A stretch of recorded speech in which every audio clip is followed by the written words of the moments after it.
Hello, everybody. How are you doing? It feels so good not to be seeing this on Zoom. Okay. On behalf of Auburn Avenue Research Library, we welcome you. My name is Tracy Morrell. I'm an Atlanta artist and curator, and I've been asked to be the facilitator of this wonderful program. So first, we'd like to start by saying a thank you to our co-sponsors, Georgia Humanities, Chairs Books and More, Constellations, and the Fulton County Remembrance Coalition. And we have greetings from Stephanie. Did you want to have greetings? Come on up.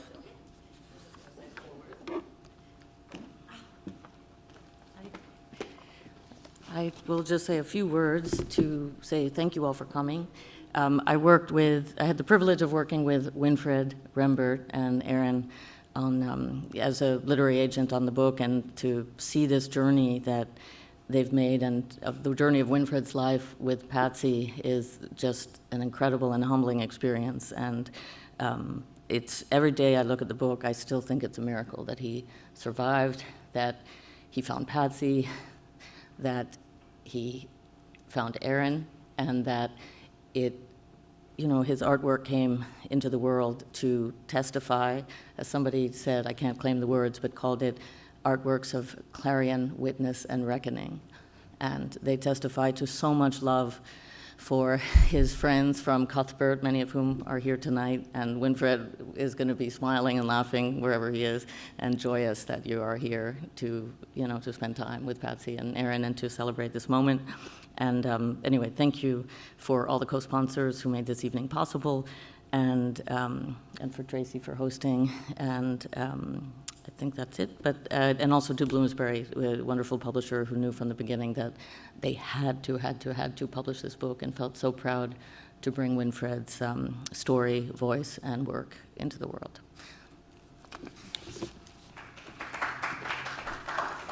Now, this is Stephanie's first time to Atlanta, and she will be returning. She's told me that 3 times. Okay. At this time, I would love for Laura McCarty to come. Oh, I'm sorry. Kelly. On. Sorry. That's all right. Hi, good evening, everyone. My name is Kelly Cottle, and I'm with Georgia Humanities. Just thank you so much for being here this evening and for watching us live on Facebook and hopefully afterward. Just a quick word to say we're so honored to be a co-sponsor for this event tonight. It's a really, this is a very, very important work.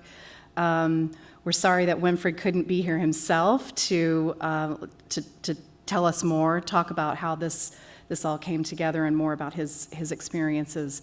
But we're so grateful to have Patsy and Erin, and we can't wait for you to hear more about your conversation with Tracy.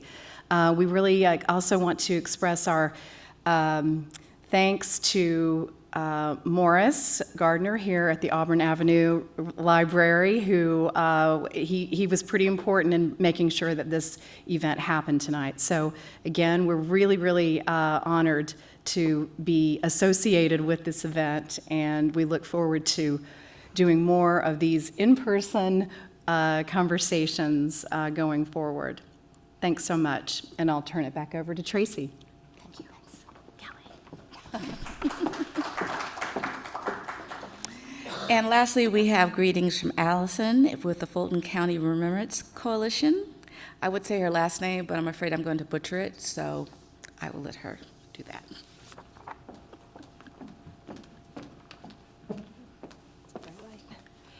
Hi, I'm Allison Bantimba. I am one of the founders of the Fulton County Remembrance Coalition, and I am also honored to be here with you this evening.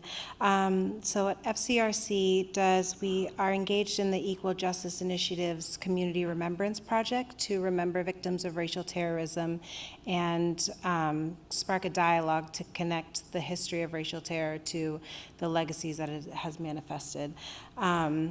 Our work will eventually culminate in claiming the monument from the National Memorial for Peace and Justice that is dedicated to Fulton County.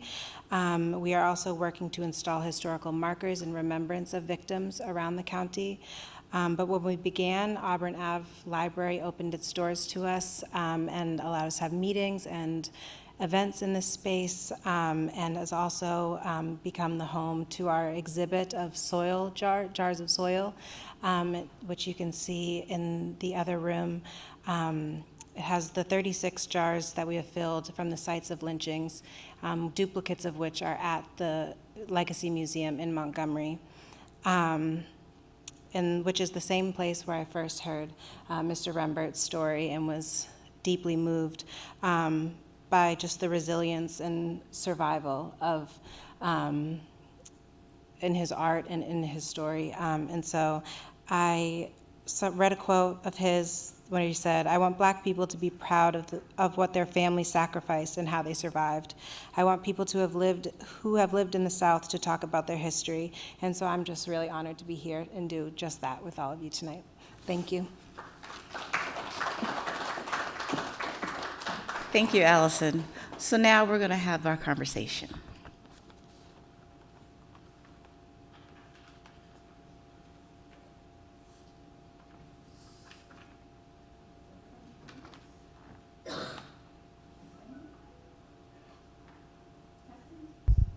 Testing.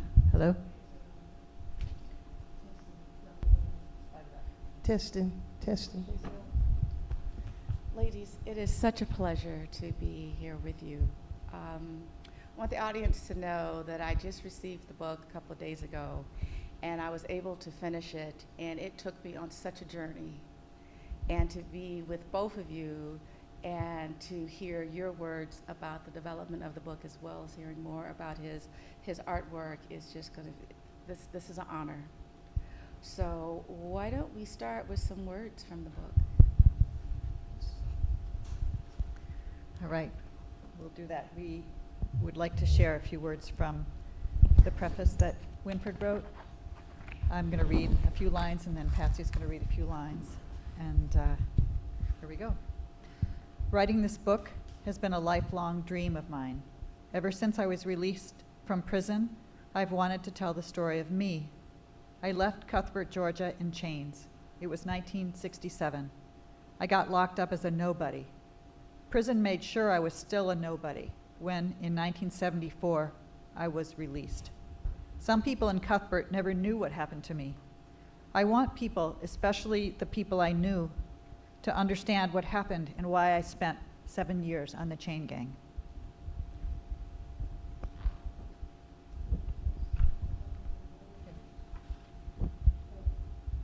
Even though I had wanted to tell my story for years, I was afraid to draw attention to what happened in Cuthbert, Georgia during my lifetime and to me. I was worried about whether people would believe me or care, or whether the real people I named might in some way or another retaliate. I was sure how to talk about my search for my mother's love or the bond I felt with Patsy. But my time in this world is up, so there is no better time. This may be the perfect time.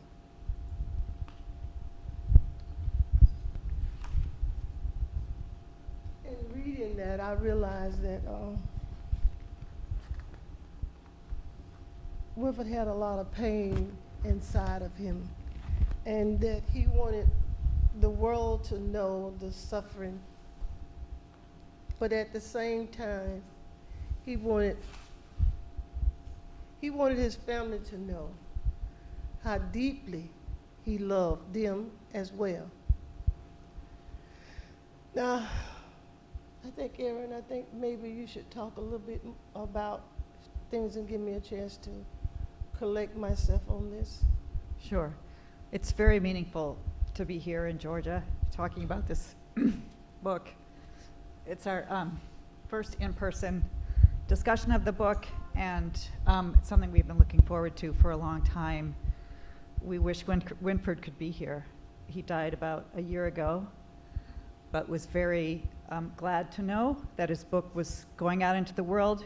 People could read and think about his story, his art, and his legacy, the meaning of his life. So we're here to honor him, and we're very grateful for having had the opportunity to know him and to be able to share his story. So we've prepared some slides to introduce you to a little bit more about Winfred, his art, and his story, and we thought we would discuss some important moments in his life that are incorporated into the book. I should say that the book, it's important to know that the book is a dialogue between Winfred's art and his life story. He was an artist. He began work as an artist at the late age of 51 and did incredible things for the 25 years that he produced art up until the end of his life. He worked on leather, using leather tooling skills that he learned in prison when he was incarcerated in Georgia between 1965 and 1974. So he worked on leather, he carved and tooled the leather, and then he dyed the leather, and using wonderful, brilliant colors, and very expressive. So we want to make sure that you experience that, and that you know that the book is put together as a conversation between these paintings, all of which tell a story, an episode in his life, and that unfolds in the book. Okay. And I would like for, because I can talk about Winfred. I could start today. We was together for so long. I could just talk about him all day. He had a lot of talents. Art was something that he had been able to do ever since he was a small child.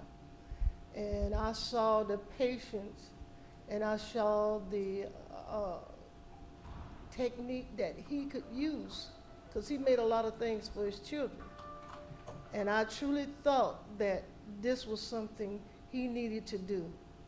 He needed to tell his story, and he needed to put these pictures down so people could see somewhat what he was talking about. And I talked with him a long time, and finally he decided that he would do a picture. And in doing this picture, it was sold. And he decided, maybe you're right. Maybe somebody would want to hear what I got to say. And that's truly the way he got started. And finally, after 20 years now, 20 years I had been after him to draw, because I saw the talent. I saw the uniqueness about Winfred. It was no one else like him. And I was proud to be his wife.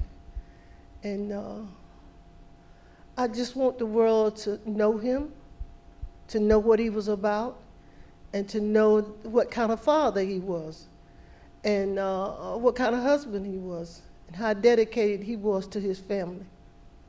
So I think Erin's going to show some slides. So this is Winfred. He was born in 1945 and lived until last year, 2021.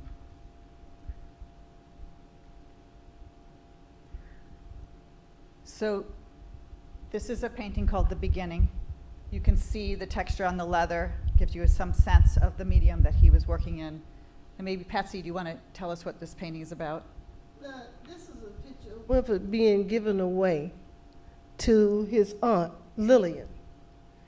And there's a lot of things that come along with that. And it took time to get Winfred to understand that there were circumstances that beyond his mother's power and beyond his father's power. So this was the best choice for him, is what she felt.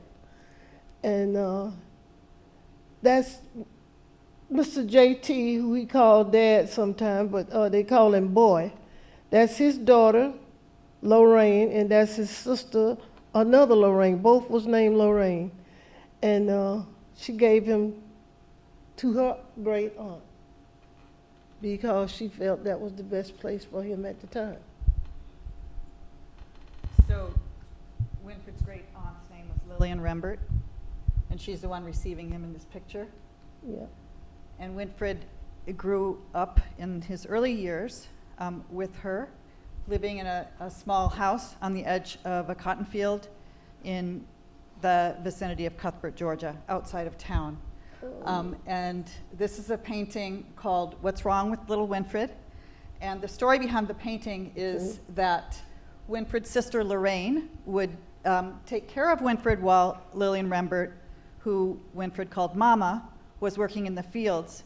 And Mama told Lorraine that if anything was wrong with Winfred, she should hang a white sheet outside the house, and Lillian would see it from the field and come and check on the baby.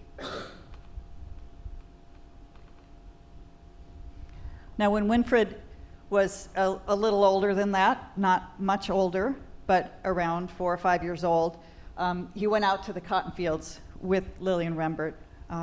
This painting is called On Mama's Cotton Sack. And if you look at the bottom in the middle, you'll see a little boy on a cotton sack. That's Winfred being pulled through the field by Lillian. And in the book, Winfred talks a lot about the cotton fields, what it was like there and what his experience was. And here's something he said. The cotton field was the first thing in my life. The very first thing I remember. You know, kids look up at and the face they see is their parents. Looking up at his parents is the first thing a child is supposed to remember, not me. It seemed like I opened my eyes to cotton. I remember the cotton over the top of Mama. Just as far as I could see, all the way around, there was this white sheet of cotton. That's the very first thing I can remember in my life. I opened my eyes and I saw that cotton, and it was a beautiful thing. When you get out there picking in it, though, you change your mind about how beautiful it is.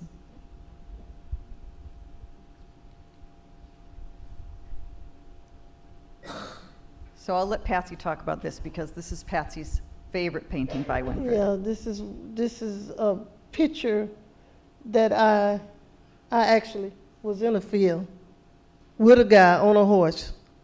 I wasn't doing very much picking cotton, but I was out there.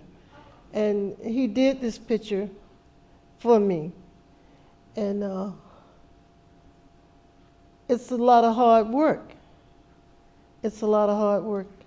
And the people that's sitting around, because my mom used to cook our dinner rather than buy it, she would fix it in the fields.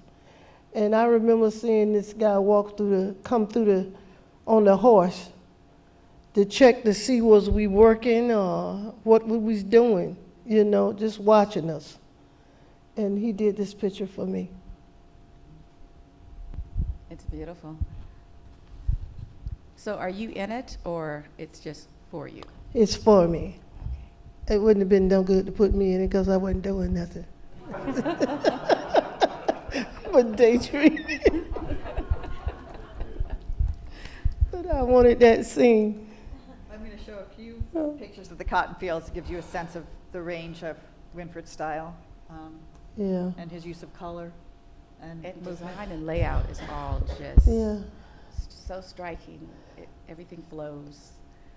He did his work from the point of view of time on a clock. And that's the way he would set it, 3 o'clock, 2 o'clock, 12 o'clock. That is the way he would set the field, dance scene or whatever he was doing. And he would explain to me how he was doing it, you know, why he was doing it from what angle that he was actually doing the picture from. And he'd use the clock and the setting of the sun and how you would view it if you was outside looking on. And that is the way he come up with, that's 12 o'clock. That's 12 o'clock. Yeah. That's the end of the day? Yes. Payoff time. This is way up time. And those scales had a false bottom, and they would put an extra weight up in there. So if you picked 100 pounds, it would look like 75 because it was a cheetah scale. And they had ways of getting over on you. You're already getting over on you, but they had another way of doing it too. And what was it? They put bricks in the cotton because they knew they was gonna cheat them, so that's how they kind of evened out the scale. They would put bricks or rocks or something in there to try to even wet the cotton so it'll be heavier. So, When I was reading the book and he was talking that women that were pregnant, as in this photo, yeah, some had babies. they I had a worked cousin to have her baby in the field, and she went right back to work. right back to work. Unbelievable. Remarkable. They felt that's what they had to do. Yeah.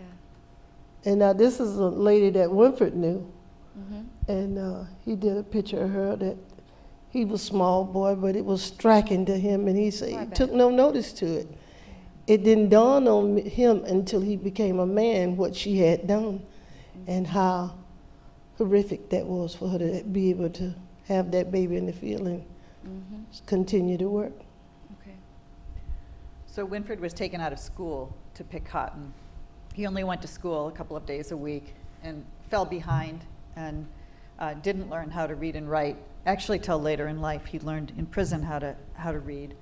But he had a teacher who was very kind. Her name was Miss Prather, and she gave him a job in the classroom. This painting is called The Wood Boy, and that's Winfred stoking the stove to feel important and have something to do that made him feel important in the classroom. Now, he couldn't go to school because the plantation in which he lived on, and that was another strike in his heart that had him striving, that he didn't want him to go to school. He wanted him to learn how to work. He wanted him to learn how to be to ply the mule or tractor or whatever and pick cotton. Teach that boy, let him learn how to work. He don't need to go to school. And there was very little that she could do about whether or not he worked in the field and went to school, so she did what they told her. She let him work in the fields. When Winfred finally did learn how to read, it was very important to him. He describes it in the book. He says, I think this is beautiful, "I think your mind is just waiting to learn. Your mind wants you to pick up a book and read it. I didn't have any idea it would be like that. I knew I wanted to learn, but I didn't know my mind would open up to wanting to read more and more."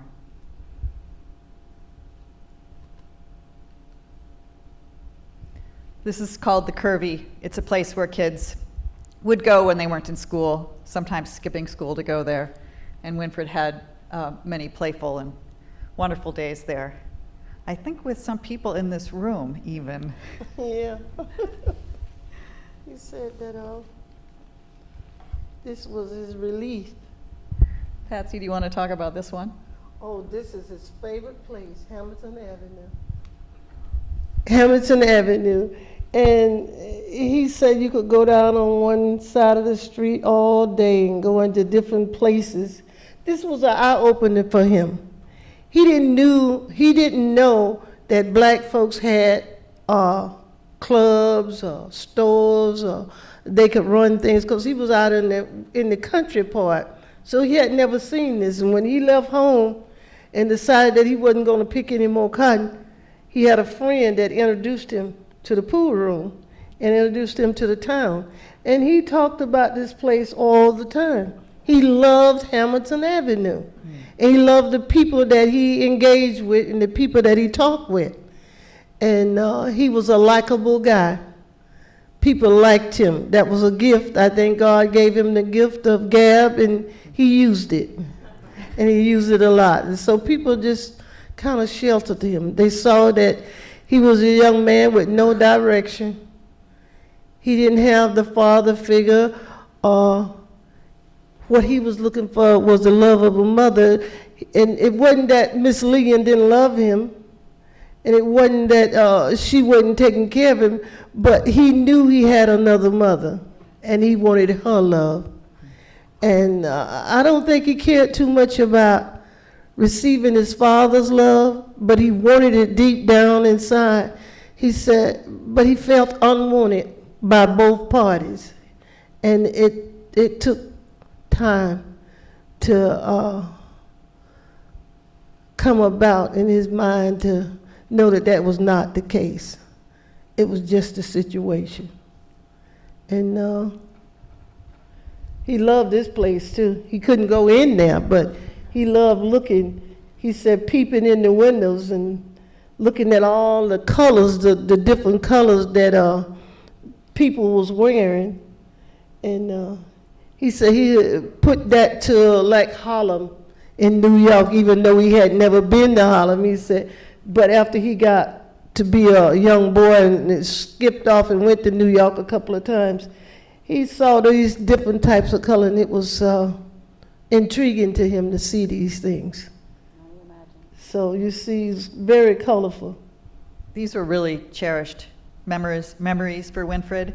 When he talked about Hamilton Avenue and the people that he met in Cuthbert, he became very emotional, and it was clear that these were memories that nourished him throughout his lifetime. I think it helped him to survive the difficulties of his incarceration, to have these wonderful cherished memories that gave him a sense of community and a feeling of being loved.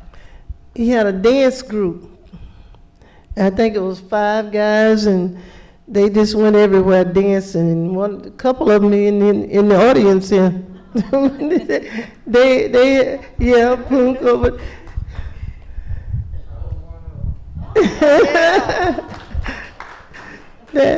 They go challenging different groups, and he really loved talking about that and how well he danced. And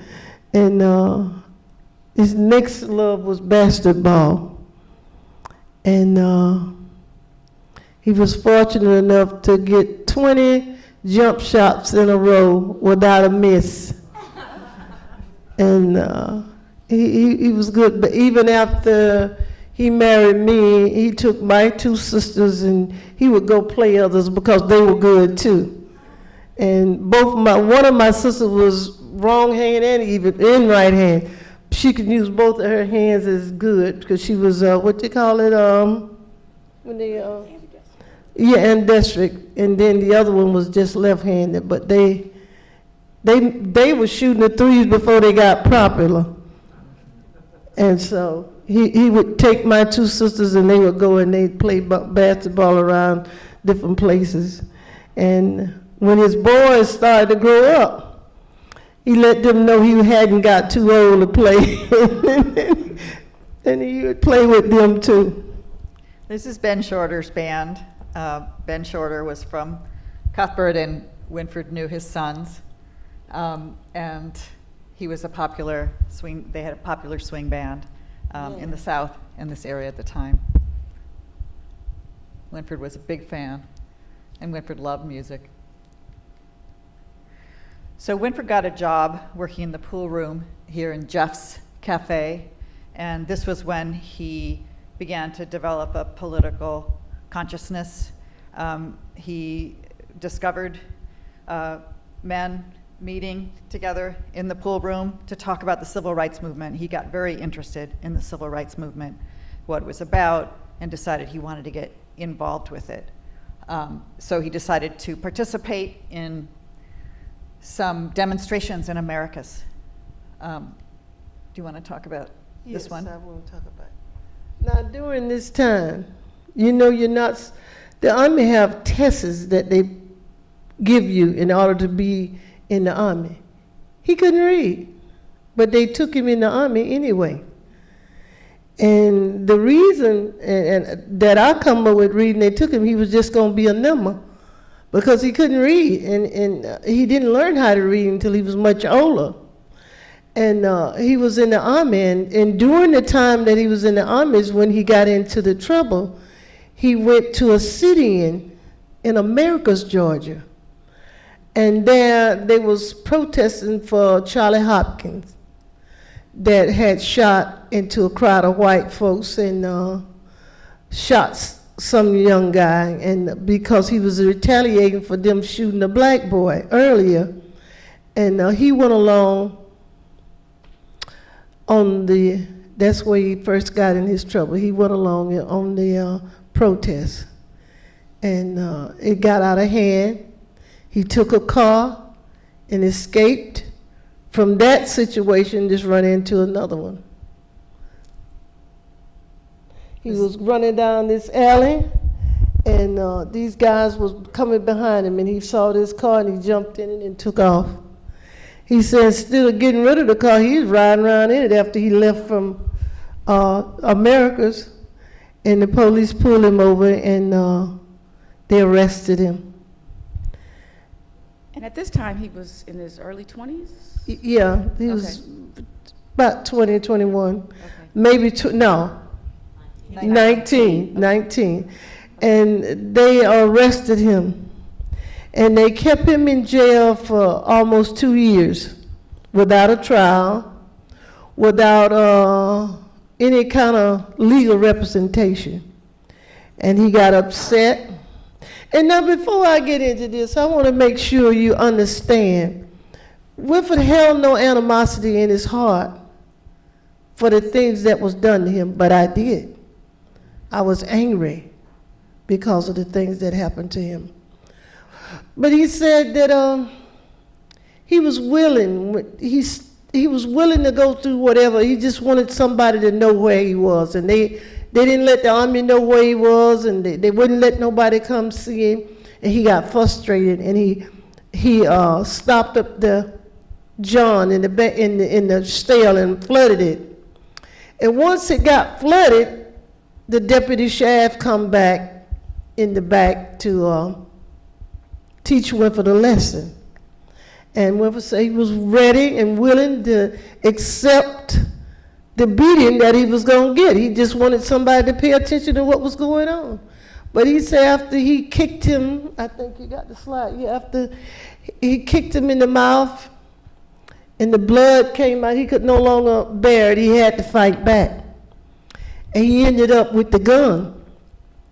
Then it said he didn't know what to do with it. He had the gun, and the deputy sheriff kept asking him, give me my gun.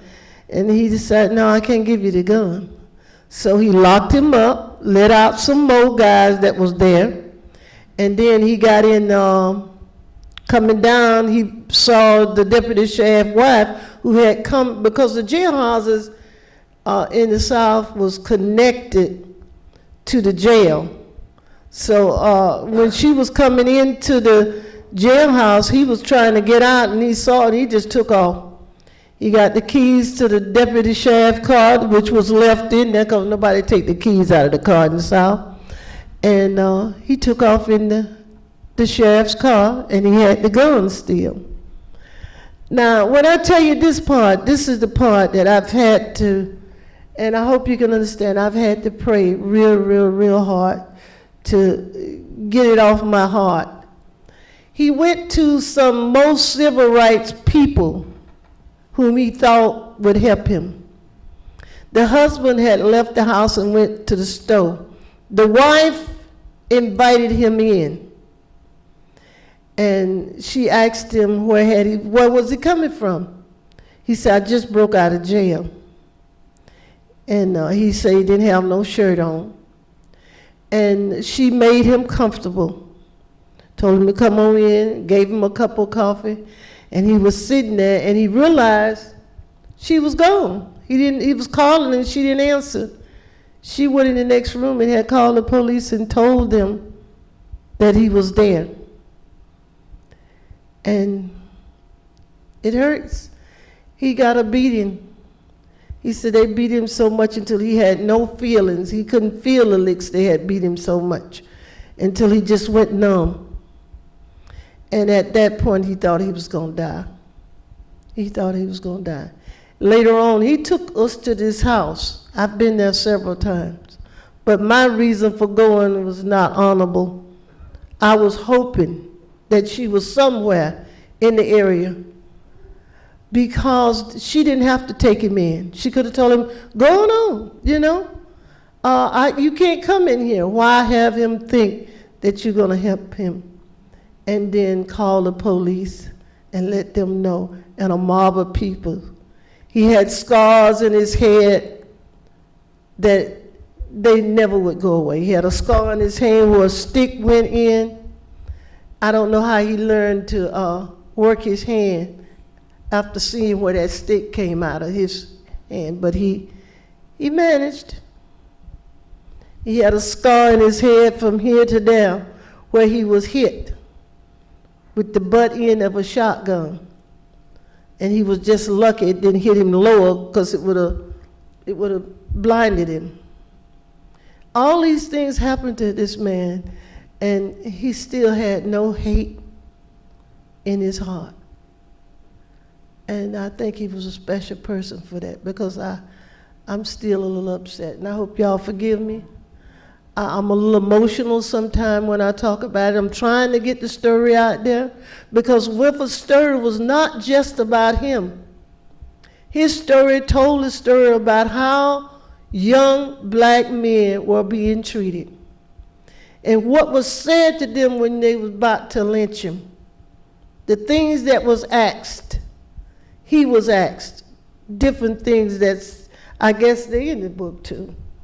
I'm not here to advocate for violence, but I'm here to tell his story, and hope that out of telling this story, it'll give you the opportunity to think about it and see what direction we can go in now to make things different. Because his only question was why. Why do they hate me so much that they're willing to take my life for nothing, put me away, beat me this way, and treat me this way? So that is the message that I'm trying to convey, because that was the message he was trying to tell when he did these stories. Why? So he was badly beaten, as Patsy described, and nearly lynched by a mob, an angry mob that included law enforcement but also civilians, and then was marched back to the Cuthbert jail, where he sat, and was taken then before a judge who sentenced him to 27 years in the Georgia State Penitentiary system. He served 7 years in the Georgia system. He was released in 1974. He still doesn't know, he never knew why he was released. But those were really tough years. He spent most of those years on the chain gang, which he talks about in depth in the book, describing that experience, both how brutal it was and how he survived it. And he has a remarkable series of paintings about the chain gang, and this is one of them, called All Me, and I'll just read a few lines that give you some sense of the meaning of this painting to Winfred. He said, "There's a lot of demands on you as a prisoner on the chain gang. Get over here with the shovel, dig that pipe out. You have to do it, or you'll go to the sweat box, and you have to answer in the manner the guards want to hear, rather than how you actually feel. You have to play a role that isn't really you. It's like slavery. You have to meet all those demands and keep a sense of yourself as well. You don't want to be identified with any of the roles you have to play, so you are all of them. It's like all of you and everybody else around you are all tied up into one. All me, that's how I painted it. Each person in the picture has a role to play. I didn't want to play any of the parts, but I had to be somebody. I couldn't walk around and be nobody, so I became all of them. It's like I was more than one person inside myself." Now, Winfred actually took on those personalities, because some days I didn't know who I was married to. But he was never harsh, never he never hit me. He had the Constitution. He could sit and not say a word for days. And he don't matter what was being said, he could pass it up. And he had this remarkable passion and patience that whatever was going on around him, he could omit it. But don't for 1 minute think that he wouldn't hurt you if you pushed him. You had something to deal with when you got him angry, and it took a lot to get him angry. But the most thing that he was concerned about was the protection of his children. He protected them with every fiber and being in his body. He protected his children. and he took on anybody at any place, and he didn't ask for a crowd. He would do it by himself. So this is the canvas that before he dyed it, give you a sense of the texture of his work on the leather. And there's a, Here's another version of All Me. Now, when he originally started learning to work with the leather, he was in prison. Yes. So can you talk a little bit about that? His introduction to Yeah. actually working with leather? Sure. Yeah. There was a prisoner named TJ, who Winfred called TJ the Tooler, who had leather and tools in his cell. He was somebody doing a long time in prison, and so had been given the, I guess, privilege of some of this work, and was willing to teach Winfred how to tool. And they would sell wallets and billfolds in the prison yard when visitors came, and it was the beginning. It was the beginning, a skill that Winfred then picked up again years later to, use to make serious art. Yeah. Really serious art. yeah. He would do things for his children and draw on their clothes and stuff. I still have, his sons still have the jacket that he made for him when he was in high school. And his daughters still have the pants, one pair of the pants that he made. And they won't give them up. They can't wear them, but they keep them. They keep them. And things that he made for them that other kids didn't have. He tried to, for a long time, you're not going to believe this, our kids thought we was rich. Because he found a way. He never left home and come back with nothing. He always brought something back. And he was always doing something for the kids, even though there was days when I didn't know what I was going to cook the next day, because I wouldn't have nothing. But somehow he would bring something home. He would bring something home. He would, gamble sometime, or do some odd job. He taught himself how to fix a car. He got a book, opened it up. He said, I'm going to fix this myself. And he took a motor apart and put it back together. It was nothing that I don't think he couldn't do. Patsy, how did you meet? Oh, my God.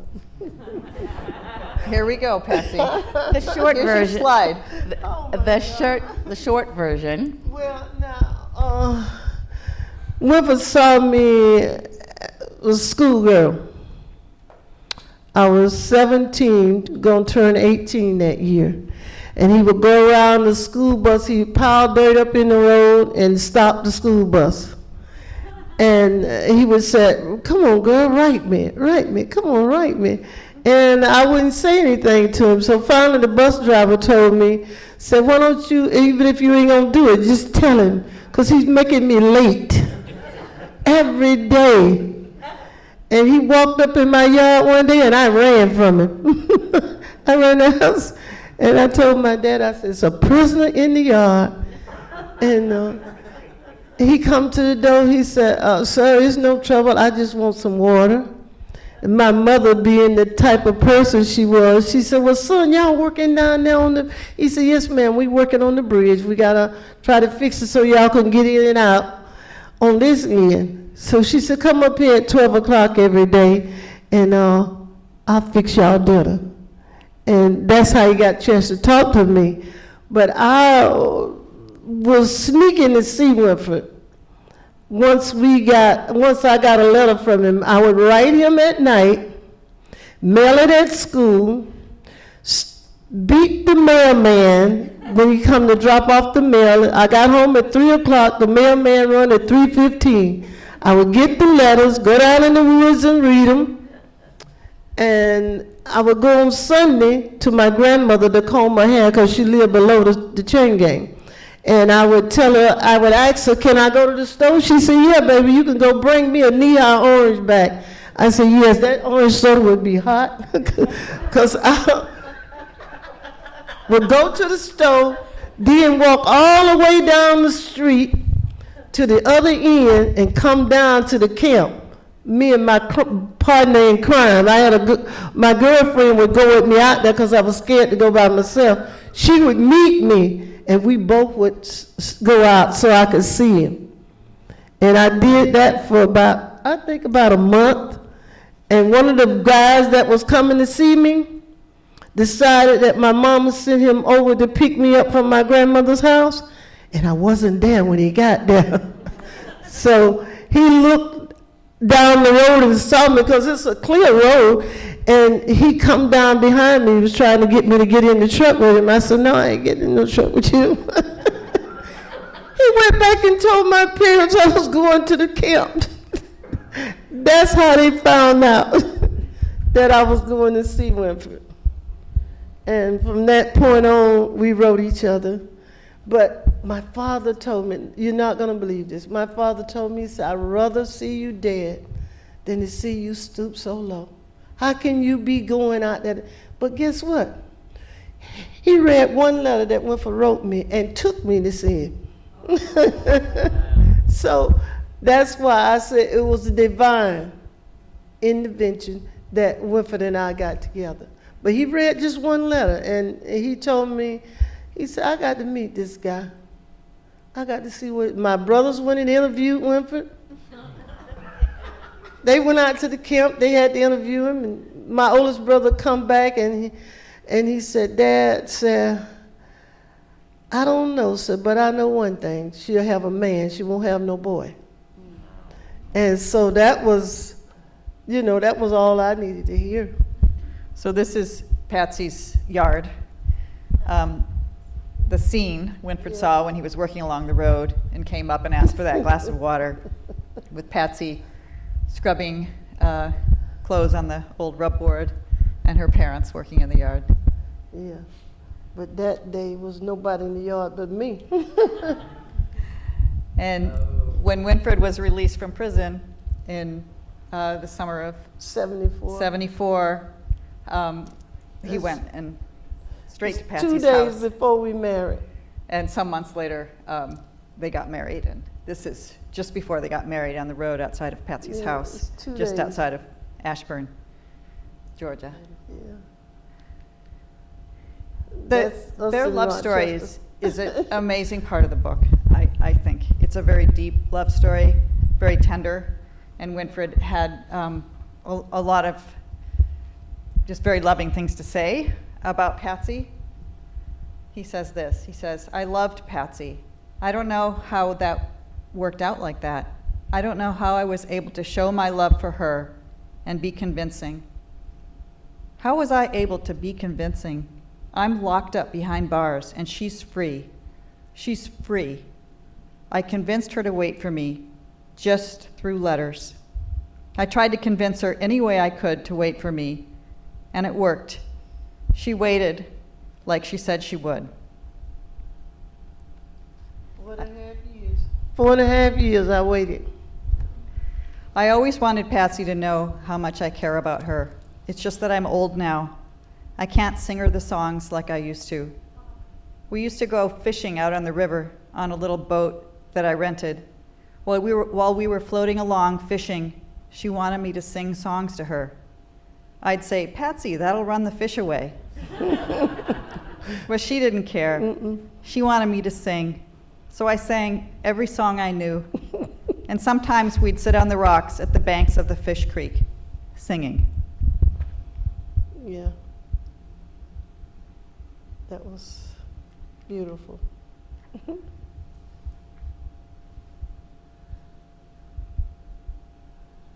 That's a picture of us that appeared in the newspaper in the, the Hartford? I think it was the Hartford Independent, maybe? or Yes, the something like Hartford Independent. And I liked that picture so much, I asked him would he draw it for me. And he did. Any old crazy thing I'd ask him, he'd do it. He bought me a saxophone and I can't play it.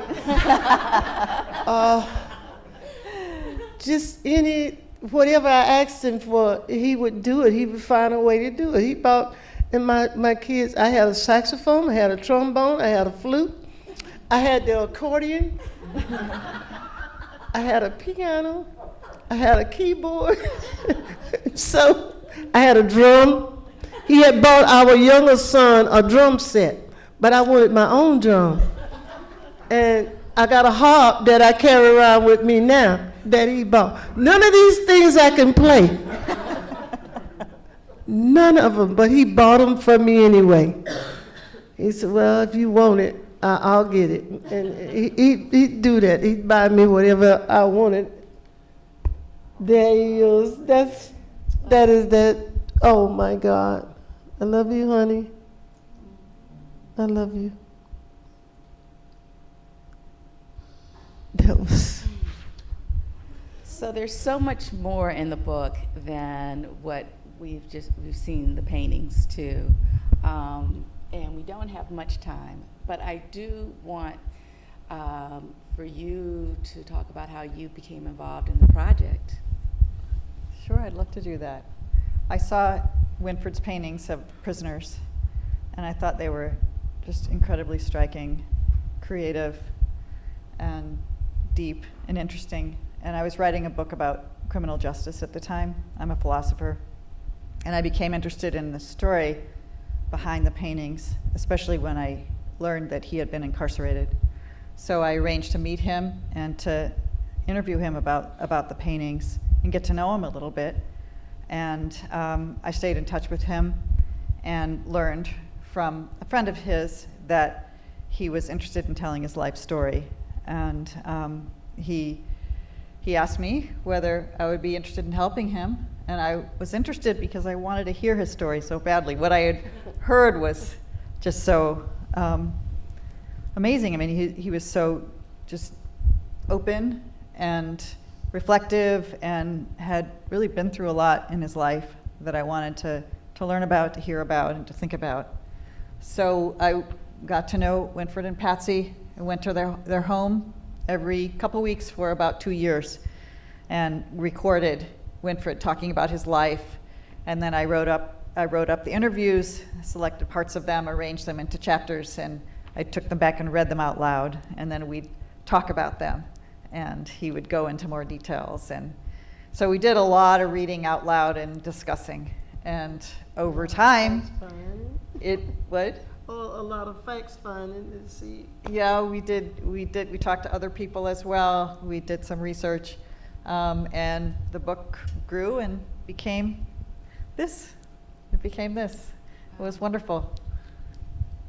So Patsy, how was it having your husband's story recorded, and how were you there saying, babe, remember when you did this? Or what about this? And I mean, what was your role? My role was just to get him to tell his story. Okay. The way that he wanted to tell it. Okay. And the way that he remembered it. Because I thought it was important that somebody knew what had happened to him. Yeah. And I realized he was not the only one. When he told his story, like his story is being told, it's the story of so many that didn't get the opportunity to tell their story. He came so close to death. Yeah. God spared him for a reason. And I don't know who believe or don't believe, but that's my belief, that God spared him to tell the story so that people could see how young black men were treated. And I think that was his purpose. He asked the Lord, he was sick. He asked the Lord for 10 more years. Just give him 10 more years. The Lord gave him 15. Because by all reasoning, they say he should have died.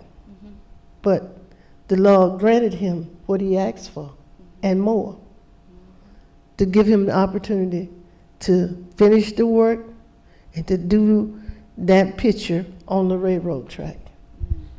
So talk to me about the process when he started painting, because he didn't start painting until later in life. And y'all had a very adventurous life.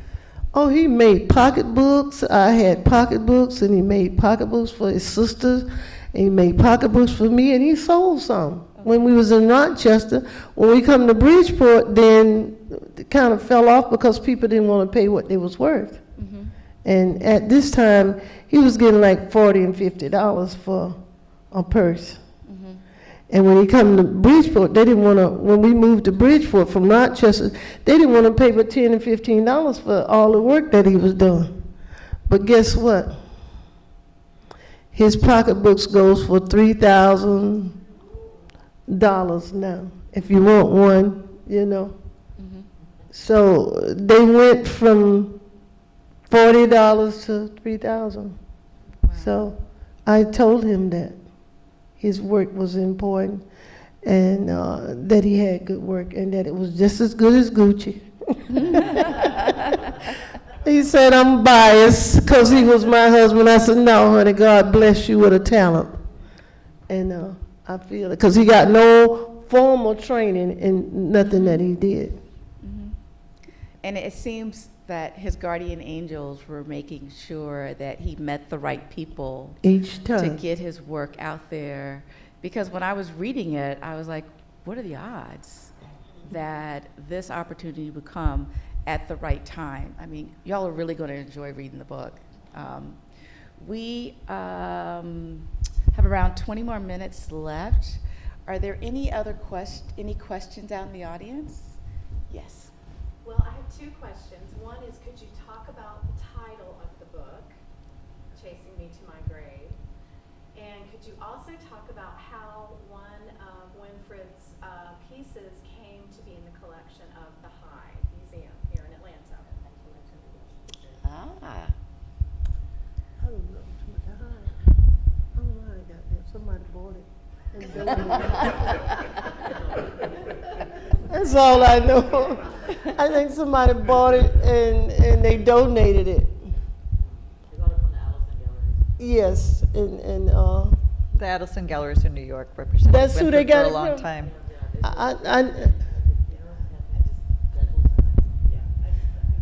I never ever kept up with where he sold them. Wait, we got a lot of feedback. Okay. I just spend the money. So the title of the book refers to nightmares that Winfred had.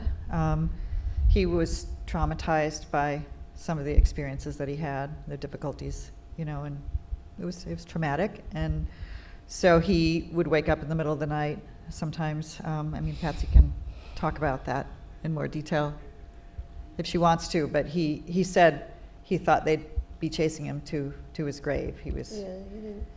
You know, they was giving him medicine to help him sleep, and he never could really sleep a whole night through. The older he got, the more vigorous those dreams got, and they got physical, and he got afraid that he was going to hurt me. One night he did hit me. He was fighting somebody, and he said, you can't sleep with me no more. You gotta sleep outside the bed. So I would sit in a recliner by the bed all night rather than leave him in the room alone, because when he started that fight, he'd fall completely out the bed. And he said, honey, this is gonna chase me to my grave. He said, I'm not gonna be rid of this. Ain't nothing they can do about it. He said, I'm reliving every night. I'm running for my life. He said, I think one night they're gonna kill me and I'm not gonna wake up. Now that's hard to hear. So I would watch him at night. I would sit in, I had a recliner in the room, and I would put it beside the bed, and I would sit there all night. And I would go to sleep in that chair, because you could recline it. And that's where I would stay until finally I moved my bedroom, got rid of the living room, and turned it into a bedroom so I could be right beside him in the same room, so I could sleep in a bed, because he wanted me to get in the bed, and I couldn't go back upstairs and come back down. He said, you need to get in the bed and lay down. The night he died, he was in bed beside me. And he kept telling me, I want you to get some rest. Turn over and go to sleep. He did not want me to see him die, but he did not want to die without being with me. And that night, he fought somebody. I don't know who. But the next morning, he was gone. He was gone from my life. He left me. And there was nothing I could do about it. And I just keep trying to go over and over all them nights that I sit up with him. Why didn't I sit up that night? Why didn't I stay awake and just watch him like I had been doing? But he insisted that I go to sleep. And I went to sleep. So. Yes. Patsy and Erin both, I would love to ask, what is your hope for the book, and what do you think Winfred's hope for the book was?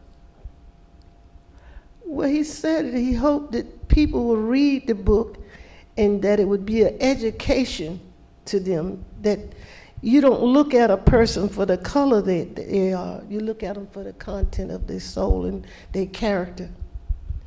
He's hoping that this book would bring people closer together and there would be some kind of understanding about what happened, why, and how can you correct it. Not to raise your children to hate somebody just because of the color of their skin, but that all people had a right to live. All people had a right to love whoever they wanted to and not be treated the way he was treated.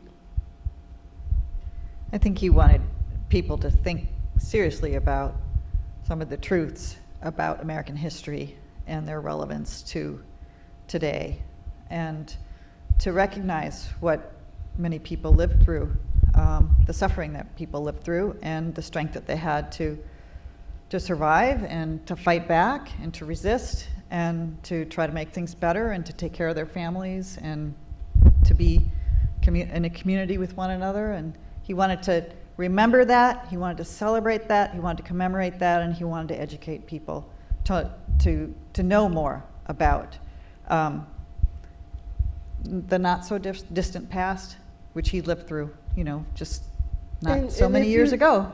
Now, if you look at it, his life is a reflection of what's going on now. Yes. There's no different. That's just a changing of the guard. It's done in a different way. And people would ask me, where would you rather stay, down south or up north? I said, I prefer the south. I know where I stand. The ones that don't like me don't mind telling me. But I'm in a whole different world where you with people who you think love you and then they don't. And you got to try to figure that out. His life is look what happened to George Floyd. That is a reflection of what happened to Winfred and so many more. Winfred could have died. He could have died when they was beating him. They had him in the proper place where they was going to hang him. They're going to castrate him and then hang him. That was the norm at that time. We're going to humiliate him any way we can. And it just was not to be. But it's no difference. The only difference is they disguise it now in a different way that they come about to do it. But look at what our president had said. We take him out in the back. He was going by what had happened so many years before, that this is what we do to you, and he got them all upset. And look what they did to the White House. They wanted to take it over, all because they don't want change. Change is something they don't want. And we got to do something about it. We as a people got to do something about it. We got to try to make things different. I agree, 100%. So where can we see some of his work here in Atlanta? There's a painting at the High Museum. I don't Okay. know if there are any other paintings exhibited in Atlanta. But there are paintings at the Equal Justice Initiative's new museum in Montgomery. They Okay. bought 3 paintings that are in the book, and they're hanging in this incredible new museum there. So that's a great place to see his work. And the book is a great place to see his work because there's so many pictures of his paintings in the book. Bloomsbury just did an amazing job, including over 75 color reproductions of his artwork in the book. So it's a good way to familiarize yourself with his work. I agree. Any other questions? Yes.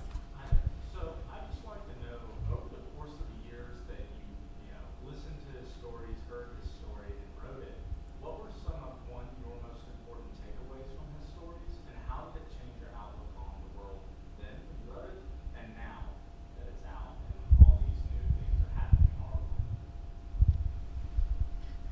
I think one of the things that I learned from listening to Winfred talk in detail about the things that he lived through that I didn't know before was the kind of the level of terror and fear that people were living with in a daily basis. When he talked about what it was like growing up in this little town and the things that people didn't talk about that were going on because they were afraid, and things that their parents had gone through that they didn't talk about because it was so upsetting. That told me a lot that I didn't know. I think it changed some of my perspective on the civil rights movement, understanding where it was coming from, how hard it was for people to participate in it, and what the stakes were for people. They were existential, like your existence really at stake, and basic dignity. Things that I knew kind of at a more abstract level, but to hear somebody talk about the details of daily life and what it was like to live through those times was just really powerful, and it shaped my thinking about that period in our history. And like Patsy was saying, see a lot of connections between what people lived through then and some of the fear, terror, and trauma that people are dealing with today. It's so connected with what many people are protesting in this era of mass incarceration, and people's wanting to call out the police for the brutality that many people are suffering. So those were some of the lessons. I mean, it's very serious story in life. At the same time, this amazing, resilient, kind of very dynamic person was just impressive. I felt humbled.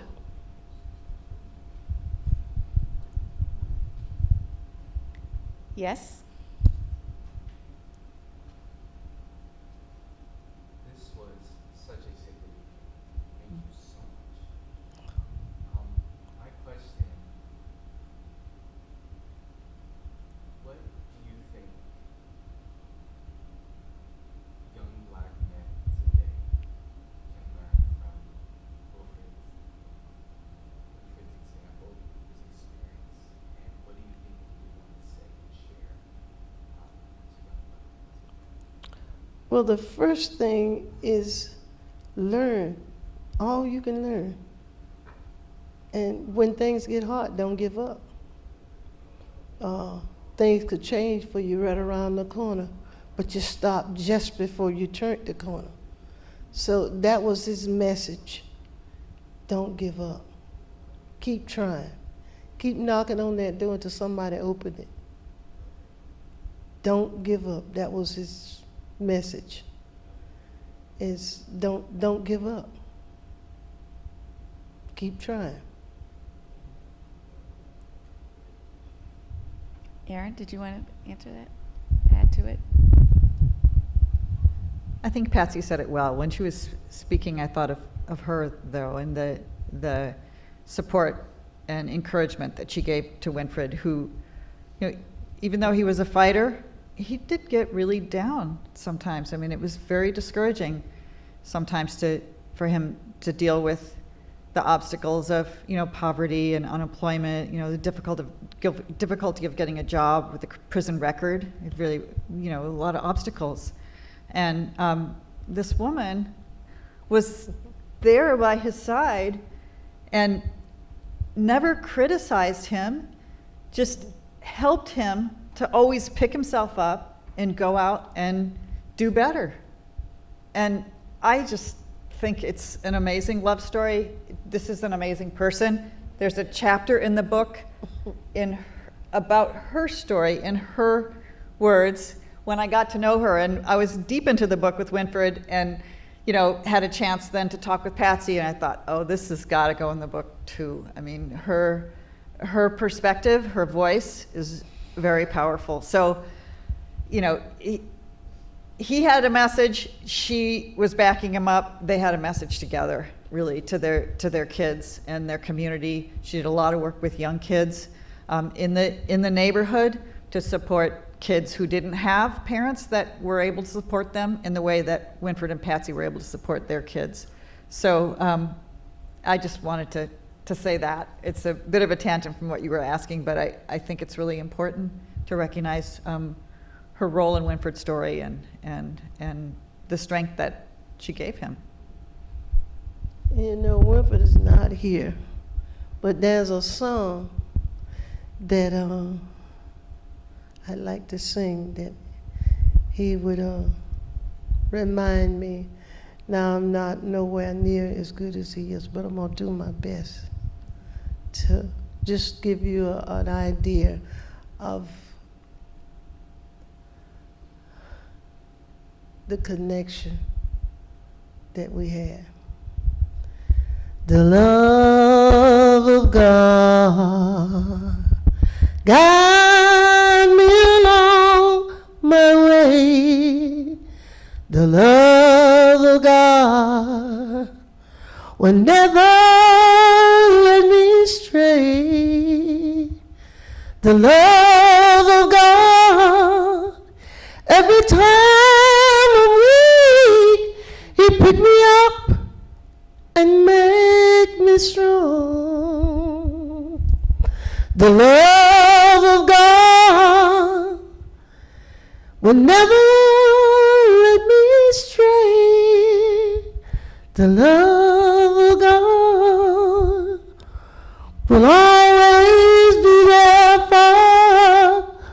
The love of God, I know He's everywhere. The love of God comforts me when I'm all alone. The love of God will never let me stray. The love of God make me know when I'm right. The love of God make me know when I'm wrong. The love of God will be a friend, closer, closer than a brother, until the end. I had to sing that because that's what he was about. It was about love. And that was one of the songs that he would sing to me.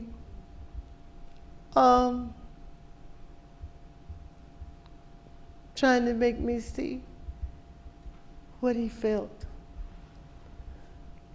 The reason he could do what he was doing. Because he had so much love in his heart.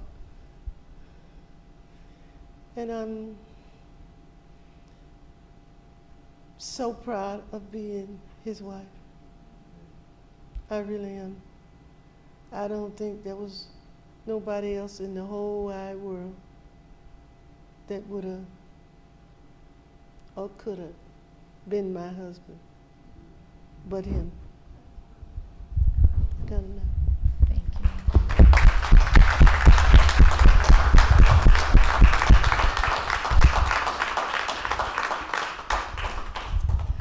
I encourage everyone to get the book. It is absolutely wonderful. It covers subjects that are so painful, but in a way that you're seeing it through his eyes, the triumphs that he has, the love he had for you. I mean, I couldn't put it down. So at this point, we're going to conclude. You are more than welcome to, you want to come and meet Patsy here, or we'll go out where the books are. Oh, absolutely. And I also want to just thank Tracy Morrell. Thank you so much for hosting this discussion. And we're very grateful also to the Auburn Avenue Research Library, Morris Gardner, thank you. It was just an honor and a privilege to be here. I just wanted to say that with the wonderful co-sponsorship of Constellations and Gene Kansas, thank you, and also Bloomsbury, the publisher of the book, who was just knew from the beginning that they had to publish it and help get it out in the world, that we'd love to invite all of you to a post-event reception after, of course, you get, and if you're able to and feel like it, I mean, you can also check out the book from the library. This is an incredible resource, and this evening couldn't have happened without Morris Gardner, who we so love. And I do have to plug the book, and also librarians, because there's a publication called Booklist, which is the trade publication of the American Library Association. And you know how many books have their best of the year lists, which of course I don't always pay attention to, but I did in this case because there were many, Winfred's book and Memoir, and Winfred and Erin's book made many best of the year lists, from Publishers Weekly and Publishers Lunch to NPR, Barnes and Noble, all these things. But I think the most meaningful one that Patsy thought as well was from Booklist. The Booklist editors called Chasing Me to My Grave their single best favorite book of 2021 adult nonfiction. So it's gotten a lot of love and support from librarians, and we are just so grateful. And again, it's very much about Winfred's theme of education. And in any case, we would love to invite all of you to join for a reception after at Constellations, which is just across the parking lot, and there will be a little trail of people if you'd like to join, and there's just a nosh and some nice wine, and we can continue the conversation more informally.